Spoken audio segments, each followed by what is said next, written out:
Welcome to our channel Shobhan online English school. আজকে আমরা জানবো এসএসসি পরীক্ষার 9টি গুরুত্বপূর্ণ নির্দেশনা। আপনাদের জন্য 9টি গুরুত্বপূর্ণ নির্দেশনা রয়েছে। আগামীকাল যেহেতু আপনাদের পরীক্ষা শুরু হতে যাচ্ছে, এজন্য 9টি নির্দেশনা মেনে চলা গুরুত্বপূর্ণ। 1 নাম্বার, 30 মিনিট আগে আসন গ্রহণ। পরীক্ষা কেন্দ্রে নির্ধারিত কক্ষে প্রতিটি শিক্ষার্থীর আসন রয়েছে, সেই আসনে পরীক্ষা শুরু 30 মিনিট আগে বসতে হবে, এমন নির্দেশনা রয়েছে শিক্ষা বোর্ড কর্তৃপক্ষের। প্রথম দিন পরীক্ষার্থীকে অবশ্যই সকাল 9টায় উপস্থিত হতে হবে।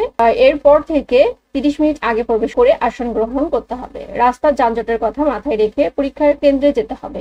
OMR শীট লিখে বৃত্ত ভরাট। বহু নির্বাচনী অংশের জন্য OMR শীট সৃজনশীল রচনামূলক অংশের উত্তরপত্র হাতে দেওয়ার সময় তোমার উত্তরপত্রের সঙ্গে OMR শীট থাকবে। OMR শীটে তোমার পরীক্ষার রোল, রেজিস্ট্রেশন নাম্বার, বিষয় কোড, বোর্ডের নাম ইত্যাদি যথাযথভাবে প্রথমে বল পয়েন্ট কলম দিয়ে লিখতে হবে। পরে বল পয়েন্ট কলম দিয়ে সঠিকভাবে বৃত্ত ভরাট করতে হবে। মনে রাখবে, সঠিক ডিজিটের বৃত্তটি অবশ্যই পূরণ করতে হবে। বিরতি থাকবে না। এসএসসি প্রতিটি বিষয়ের পরীক্ষার বহু নির্বাচনী ও সৃজনশীল পরীক্ষার মধ্যে কোনো বিরতি থাকবে না। দুই অংশের পরীক্ষার মধ্যে কোনো বিরতি থাকবে না।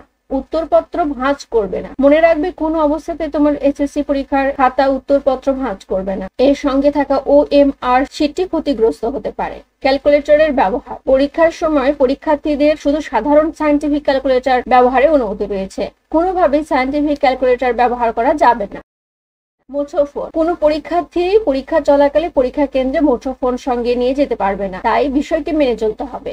পৃথকভাবে পাস। প্রত্যেক পরীক্ষার্থীকে সৃজনশীল বা রচনামূলক, বহু নির্বাচনী ও ব্যবহারিক অংশে পৃথক পাস করতে হবে। নিবন্ধিত বিষয়ে পরীক্ষা।